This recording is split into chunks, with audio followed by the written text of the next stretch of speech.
उनकी दास्तां सुनिए जिन्होंने देश की रक्षा के लिए अपनों को खोया ताकि सभी लोग चैन की नींद सो सकें। नायक चमन सिंह, ऑपरेशन विजय, कारगिल युद्ध में 13 जून 1999 को तोलोलिंग चोटी पर तिरंगा फहराते हुए अपने जान को बलिदान कर दिए। शादी के बंधन में बंधने के कुछ वर्षों बाद 5 वर्ष और 2 वर्ष के बच्चों और पत्नी को छोड़कर सिर्फ 32 वर्ष की अवस्था में अपने देश के लिए परिवार को अलविदा कह गए बलिदानी नायक चमन सिंह की धर्मपत्नी के साथ हमारे नोएडा के संवाददाता सृजन शुक्ला की खास बातचीत आपको वो सुनाते हैं। क्या हुई है? बलिदानी की पत्नी बोली हैं कि तमाम बांग्लादेशी रोहिंग्या जो अवैध तरीके से कब्जा कर जमीन पर बैठे हैं, लेकिन हमारे पति की शहादत के बाद 25 बीघा जमीन अभी तक नहीं मिली है। बलिदानी हुए हैं, 25 वर्ष हो चुके हैं बलिदान दिए हुए। देखिए क्या हमारी ये स्पेशल रिपोर्ट है।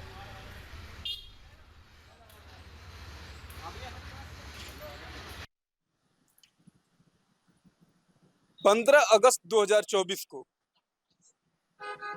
देश स्वतंत्रता दिवस मनाने जा रहा है, लेकिन ये स्वतंत्रता हम भारतीयों को कैसे मिली, कितने संघर्षों के बाद मिली और किसकी वजह से मिली।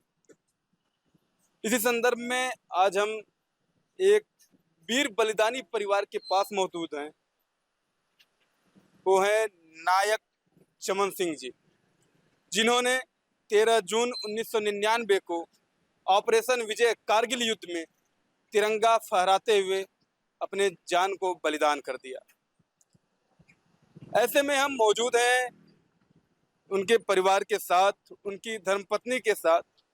आज जानेंगे इस वीर बलिदानी के संघर्ष की कहानी और वीर बलिदानी के परिवार की तब से लेकर अभी तक के संघर्ष की कहानी की। आखिर तब क्या हुआ था, अभी ये क्या हैं, किस तरह से रहते हैं, क्या इनका जीवन है, क्या जिसकी वजह से हम स्वतंत्र हुए हैं, क्या उस वीर बलिदानी का परिवार भी आज स्वतंत्र है।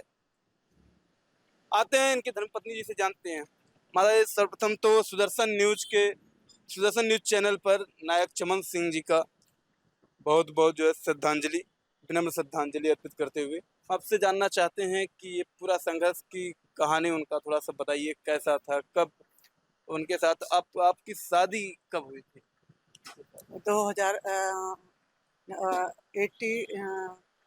86 में। 86 में। हाँ उस जी। समय कितने वर्षों के थे?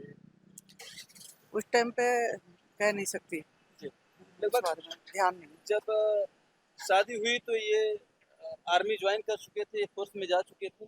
नहीं, पहले ही शादी हो पहले गई थी। से? हाँ, पहले से? बाद में शादी, वो बाद में नौकरी लगी थी। नौकरी बाद में लगी थी। जी, शादी पहले? शादी पहले हो गई थी। शादी के बाद नौकरी लगी। नौकरी कितने वर्षों तक की? एक साल के बाद। 1 साल के बाद शादी से 1 साल हाँ। के बाद नौकरी लगी थी। आर्मी में चले गए, देश की सेवा में। तो आपको खुशी भी तो हुआ होगा? खुशी हुआ था, जी। पर भगवान ने कष्ट भी तो इतना दे दिया कि जिंदगी कष्ट में उसमें ही जाएगा। तो ये 2000 उसमें भर्ती हो गए उस आर्मी में। उसके बाद जो है ट्रेनिंग करने के बाद जो है 1-2 साल बाद वहाँ गए थे श्रीलंका।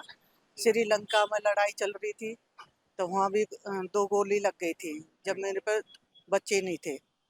उसके बाद से संघर्ष देखती आई हूँ कि जब भी मतलब लड़ाई में से आए थे, 2 गोली लग गई थी। एक सर के साइड में निकल गई थी, एक कंधे के ऊपर कल निकल गई थी, तो खून बह रहा था।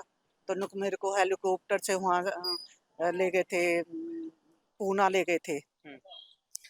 तो वही है। अब जब ग्वालियर में पोस्टिंग थी तो यहाँ की कारगिल की लड़ाई सुनी, तो हमको जो है मेरे को और मेरे बच्चे को यहाँ मेरठ छोड़ के गए थे, शिफ्ट करके गए थे। उसके बाद जो 28 मई को गए, 13 जून को खबर आ गई थी गाँव में। मैं सरकार से यही कहना चाहूँगी कि मुख्यमंत्री जी, बाबा जी, कि आज भी हम इतने परेशान हैं कि जो लोहिया हैं और जो मुसलमान हैं, उनकी तो मस्जिद इतने बड़े-बड़े पे बनी हुई है सरकारी जमीन पे। उनको वो तो बना लेते हैं, और आज जो है 25 बीघा जमीन मिलनी थी, भूमि जमीन जो खेती की होती है, आज लो वो नहीं मिली मेरे को। और अब जो है पेट्रोल रह गया है, डीजल खत्म हो चुका है, सीएनजी की यहाँ मेरे पास में जमीन नहीं है। मैं ये कहती हूँ, ये मैं सेक्टर 54 नोएडा से बोल रही हूँ, जहाँ मेरा पेट्रोल पंप है सेक्टर 54 में, इसके पीछे इतनी कम से कम 1000 मीटर में बना हुआ मस्जिद है।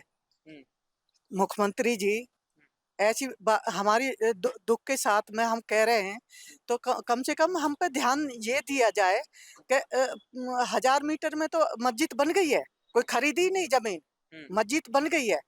और हम जो है एक जो देश के लिए शहीद हो गए, आज हम एक पेट्रोल रह गया है, डीजल खत्म होने वाला है, अब सेल नहीं होता, कस्टमर आते नहीं, तो मैं अकेला पेट्रोल कितना बेच लूंगी मैं? तो मेरे को जमीन इतनी कम है कि इसमें सीएनजी भी नहीं लगा सकती। तो मेरे को जो है, मैं हाथ जोड़ के कहना चाहती हूँ मुख्यमंत्री जी, मेरे को जो सीएनजी की यहाँ जमीन दी जा। जी। हाँ, कितने सेक्टर 54 में। जी। शादी के कितने वर्षों बाद शहीद हो गए थे समन? अब मैं 28 साल की थी, वो 32 साल के थे जब शहीद हो गए थे। 32 साल में शहीद हो गए। हाँ, 32 साल में शहीद हो गए थे। बच्चे आपके थे? दो बेटे हैं। कितने कितने वर्ष के थे उस समय जब वो उन्होंने? बड़ा बेटा मेरा 5 साल का था, जी। छोटा बेटा 2.5 साल का था मेरा उस टाइम पे जब शहीद हुए थे। उनके शहीद होने के बाद तो कैसा आपका संघर्ष का जीवन रहा है? संघर्ष ही किस तरह से संघर्ष क्या किया है, बस मैंने बिजनेस चलाया, यहाँ भी बहुत संघर्ष किया है, बहुत ही ज्यादा। सरकार क्या द्वारा कर भी कुछ देने के लिए अनुदान वगैरह कहा गया होगा? बस मैं सरकार से यही कहूंगी कि मेरे को जो है जमीन और एक सीएनजी की यहाँ जमीन दी जाए। मुख्यमंत्री जी, मैं हाथ जोड़ उस के यही समय कह रही आपसे हूँ। वादा किया गया था जमीन देने का? जमीन देने का घोषणा करी थी। जो मेरे साथ की लेडीज हैं, एक सैदपुर की हैं, एक वहाँ की है मेरठ के धोर है, सिरसिली गांव पड़ता है, एक सैदपुर यूपी में पड़ता है। सैदपुर जो आर्मी की भर्ती होती थी, उनको भी 25 बीघा मिल चुकी है, और मेरे को जमीन नहीं मिली है। जो और लोग हैं और लेडीज हैं उनको भी मिल चुकी है, पर मेरे बच्चे इन पे इतना तो दया करके, ध्यान करके क्या कहते हैं, मेरे को गांव की वो खेती की जमीन दी जाए। तो आपने देखा नायक चमन सिंह जी की संघर्ष की कहानी, उनके वीरता की कहानी, जो ऑपरेशन विजय में कारगिल के युद्ध में 12 जून 1999 में तोली लिंक की चोटी पर 6 जवान चढ़ते हैं, उसमें से 5 वीर गति को प्राप्त हो जाते हैं।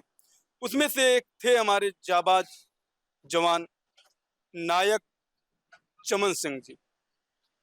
वो तो वीर गति को प्राप्त हो गए, लेकिन अभी तक उन्हें किसी भी सम्मान से कोई भी सम्मान नहीं मिला। अभी तक किसी भी सम्मान से जो है उन्हें दिया नहीं गया है। और साथ ही बात करें उनके परिवार से, उनके धर्मपत्नी से जो अभी बात हुई, तो उनका